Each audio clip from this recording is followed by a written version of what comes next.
प्रबुद्ध जन सम्मेलन में गाजीपुर पहुंचे चंद्रशेखर आजाद रावण ने कहा, पिछले 15 वर्षों से सूखा समाप्त करने निकला हूं। नगीना से सांसद और आजाद समाज पार्टी के राष्ट्रीय अध्यक्ष चंद्रशेखर आजाद रावण रविवार की शाम गाजीपुर में प्रबुद्ध जन सम्मेलन को संबोधित कर रहे थे। उन्होंने कार्यकर्ताओं में जोश भरते हुए कहा कि उत्तर प्रदेश में पिछले 15 वर्षों से सूखा पड़ा है, जो बसपा की नीतियों के कारण है। उन्होंने कहा कि प्रदेश में कानून व्यवस्था बदतर हो चुकी है और बहन बेटियों के साथ अत्याचार हो रहा है। आज़ाद समाज पार्टी के राष्ट्रीय अध्यक्ष ने कहा कि वह उत्तर प्रदेश की सभी सीटों पर जिला पंचायत चुनाव अपने दम पर लड़ेंगे और अगले विधानसभा चुनाव में पूरे दमखम के साथ लड़ेंगे। चंद्रशेखर आजाद ने कहा कि सेना ने ऑपरेशन सिंदूर शानदार काम किया है और इसके लिए सरकार से वैचारिक विरोध के बावजूद उन्होंने पूरा समर्थन किया है। उन्होंने कहा कि सेना में धर्म और जाति देखना गलत बात है और वह ऐसे बयानों के खिलाफ हैं। चंद्रशेखर आजाद ने कहा कि जनता के साथ गठबंधन ज़्यादा अच्छा है और अखिलेश यादव के साथ चुनाव आने पर देखा जाएगा। उन्होंने कहा कि वह बाबा साहब के सपने को पूरा करने के लिए काम कर रहे हैं, जिसमें समाज के अंतिम पंक्ति का व्यक्ति पढ़ लिख कर अगली पंक्ति में आ जाए। इस दौरान चंद्रशेखर आजाद रावण ने और क्या कुछ कहा, खुद सुने। पढ़े लिखे लोग हैं, व्यापारी हैं, उन सबको आज बुलाया था कि वो कैसा उत्तर प्रदेश चाहते हैं।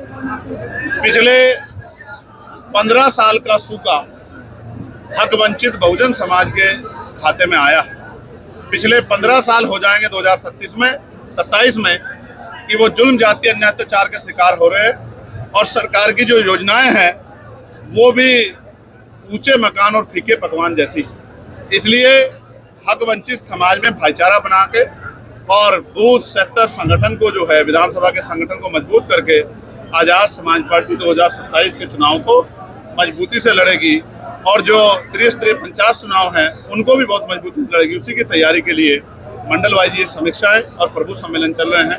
इसके बाद भी पदाधिकारियों का अलग से कार्यक्रम है जिसमें उनको गाइडलाइन दी जाए किस तरह से उनको अगले 2 महीने काम करना है। फिर समीक्षा करके जो भाईचारा कमेटियां 12 जातियों का भाईचारा संगठन हमने बनाया है उसको किस तरह दुरुस्त करना है और वोट तैयार करनी है और वोट के जरिए इस हक वंचित समाज को शासक बनाया, इसकी तैयारी हम लोग कर रहे हैं। सर, बसपा में कौन सी कमी रह गई थी कि आप उसको पूरा करना चाहते हैं? पिछले 15 साल का जो सूखा हुआ है उन्हीं की वजह से है। अगर वो सूखा ना होता तो शायद हम लोगों को जरूरत ना पड़ती। आप ये समझिए, हमारे लोगों ने जितना भी प्रयास कर सकते थे किया, लेकिन वो सूखा खत्म नहीं हो रहा है। वो सूखा उत्तर प्रदेश में तो इस बार लोकसभा में भी दिख गया कि जनता किस तरफ है। जनता आजाद समाज पार्टी के रूप में इस वृक्ष को, इस पेड़ को वृक्ष बनाना चाहती है और इसकी छांव में अपने अधिकारों की रक्षा करना चाहती है। वो ये जानते हैं, लोग भी ये समझ रहे हैं कि 4.5 साल जब उन पर अन्याय होता है, जुल्म जाती होती है, सरकार की गलत नीतियों के खिलाफ अगर कोई लड़ता है तो आजाद समाज पार्टी लड़ती है। तो आजाद समाज पार्टी को ताकत देके उनको अपना और आने वाले अपनी नस्लों का भविष्य सुधारना है और मान सम्मान का जीवन प्राप्त करना है। आप अखबार उठा के देखो, रोज खबर आती है कि बहन बेटियों पे बलात्कार हो रहे हैं, रोज खबर आती है कि गरीबों की जमीन छीनी जा रही है, रोज खबर आती है कि लोगों को मार के लटकाया जा रहा है और वो परिवार ही सड़कों पे आंदोलन करते घूम रहे, कोई सुनने वाला नहीं। ये तब हो रहा है उस सरकार के संरक्षण में हो रहा है जो सरकार ये वादा करती है कि हमारी कानून व्यवस्था बहुत अच्छी है।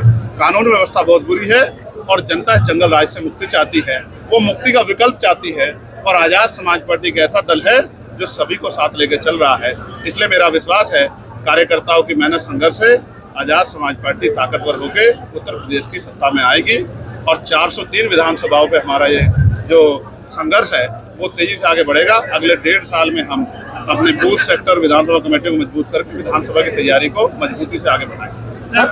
गठबंधन का कोई संबंध है कि नहीं? जनता से गठबंधन बहुत मजबूत है। जनता को वोट देनी है। पार्टियों का गठबंधन तो टूटता रहता है, पार्टियों के चक्कर में नहीं पड़ना है, जनता के हितों की रक्षा करनी है। क्या बसपा कभी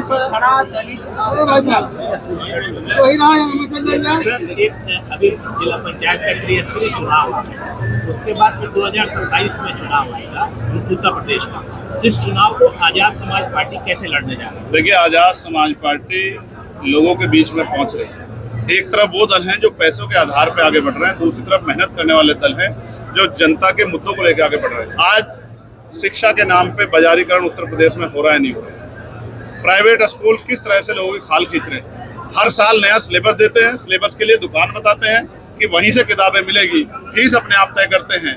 गरीब अभिभावक परेशान है, सरकार ने कोई सुध नहीं। अस्पतालों में किस तरह की चोर बाजारी हो रही है, गरीबों की जेब काटी जा रही है, ये भी किसी छिपाव नहीं है। थानों से लेकर सरकारी दफ्तरों में रोज अधिकारी कर्मचारी पकड़े जा रहे हैं रिश्वत लेते हुए। जनता सड़कों पे आने को मजबूर है, सुसाइड कर रही है। किसान परेशान है, समय पे डीपी नहीं मिलता, समय पे जो है यूरिया नहीं मिलता, और उसके दाम भी सरकार तय कर रही है, और उसका जो संख्या है उसमें भी कटौती कर रही है। चारों तरफ से बुरा हाल है। महंगाई एक मुद्दा है, भ्रष्टाचार एक मुद्दा है, क्या गठबंधन भी एक मुद्दा रहेगा चुनाव में? जनता से गठबंधन हो जाए तो जनता बड़ी समझदार है। अखिलेश यादव के साथ आपकी फोटो वीडियो बहुत वायरल हो रही है, क्या लगता है, कुछ संभावनाएं बन रही है? मैं ये समझता हूँ कि आपका भी ध्यान जनता के मुद्दों पे कम है। मुझे अच्छा लगता अगर आप सरकार की नाकामी से जुड़े सवाल पूछते, मैं उन पे आपको बताता कि सरकार को क्या करना चाहिए था। आप ये मुझे बताओ।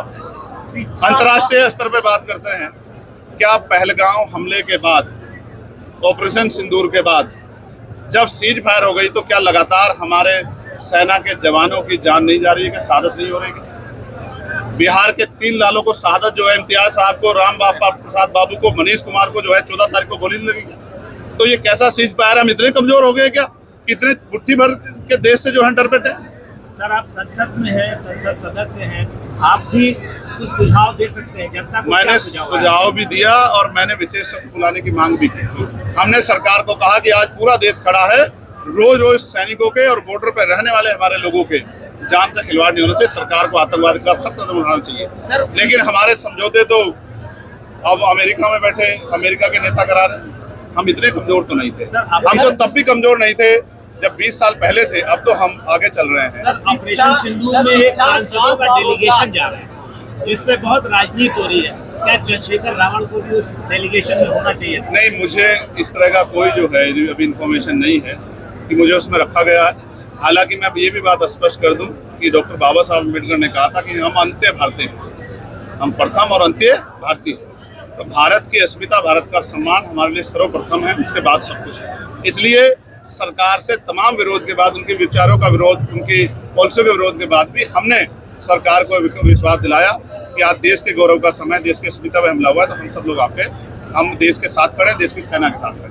सर, एक सेना को लेकर जो जाति और धर्म के मामले भारी हो गए, मैं इससे सहमत नहीं हूँ। सेना की कोई जाति नहीं होती, सेना का कोई धर्म नहीं होता।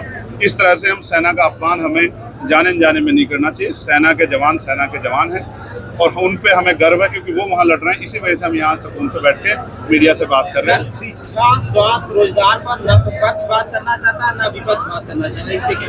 हम तो लगातार पार्लियामेंट में बात कर रहे हैं। हमने एजुकेशन पॉलिसी बताई कैसे होनी चाहिए, और हमने हेल्थ पॉलिसी बताई जिससे गरीबों की जेब नहीं कटेगी और सबको अच्छा इलाज और अच्छी एजुकेशन व्यवस्था होगी। हमने तो पार्लियामेंट में बात रखी सर, लेकिन सरकार उस पॉलिसी को लागू नहीं करेगी जिससे जनता को फायदा हो। सरकार उस पॉलिसी को लागू करेगी जिससे पूंजीपतियों को फायदा हो। उसमें